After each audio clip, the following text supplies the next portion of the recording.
அஸ்ஸலாமு அலைக்கும் வரஹ்மத்துல்லாஹி வபரகாத்துஹு. ஸோ ஃபுல்லாக தண்ணி எல்லாம் பழைய தண்ணி எல்லாத்தையும் வெளியே எடுத்துட்டு இதுக்கு நீட்டாக கல் போட்டு ஃபில் பண்ணிவிட்டு மீன் விடலாம். நீட்டாக போட்டு அழகாக டிசைன் பண்ணலாம்.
ஸோ எப்படி ஃபிக்ஸ் பண்ணியிருக்கோம்னா, நடுவில் ஃபுல்லாக இந்த கோலி மாதிரி இருக்கிற கல்லை போட்டு இந்த சைடு பிங்க் போட்டு அடுத்தது எல்லோ போட்டு சைடு ஃபுல்லாக வந்து ஒயிட் போட்டு ஃபில் பண்ணியிருக்கோம்.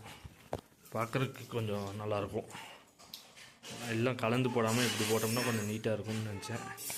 அதனால் இப்படி போட்டிருக்கோம். இப்போ தண்ணி ஃபில் பண்ணிடலாம். தண்ணி ஃபில் பண்ணிவிட்டு மீனை விட்டலாம். இன்னும் நிறைய மீன் வாங்கணும், பத்தாது. பொறுமையாக கொஞ்சம் கொஞ்சமாக வாங்கலாம். இந்த கப்பி எதுவும் ஃப்ரை குஞ்சு பறிச்சிருக்க மாட்டே தெரியுது. க்ளீன் பண்ணுறப்பையும் கவனிக்கலை, நான் கல் போட்டப்பையும் எதுவும் கவனிக்கலை. ஒரே ஒரு ஃப்ரை மட்டும் தப்பிச்சிருக்கு பாருங்க, அழகா எமுடுகான் இருக்கு பாருங்க. நானும் கவனிக்கலை, யதார்த்தமாக தண்ணி ஊற்றிட்டு இருக்கப்ப அழகா கரெக்டாக வந்து தெரிஞ்சு. ஸோ ஒரே ஒரு ஃப்ரை மட்டும்தான் இருக்குது. இவங்க எடுத்து வச்ச அந்த இதில் எதுவும் ஃப்ரைஸ் வேறு எதுவும் இருக்கான்னு பார்க்கணும்.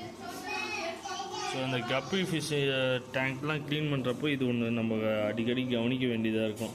ஏன்னா நிறையா குட்டி போடும். அது குட்டி போடுறதே இப்போ இது இருக்கிற இந்த 10 மீன் ஒரு மாதம் 2 மாதம் ஆச்சுன்னா ஃபுல்லாக நிமிந்துடும். கடை எல்லாம் குட்டி போட்டுரும். சரி இதுங்களா.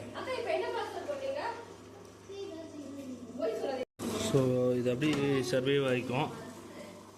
2 குட்டி இருக்குங்க. இங்கே ஒரு குட்டி இருக்கா, அந்த அங்கே ஒரு குட்டி இருக்குது பாருங்க.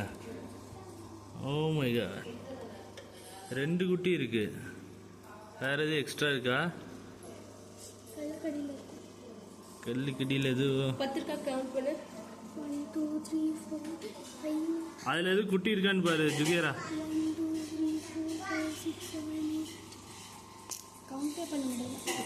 இது கப்பீஸில் பொறுத்த வரைக்கும் மேல் ஃபிஷ் தான் ரொம்ப அழகாக இருக்கும்.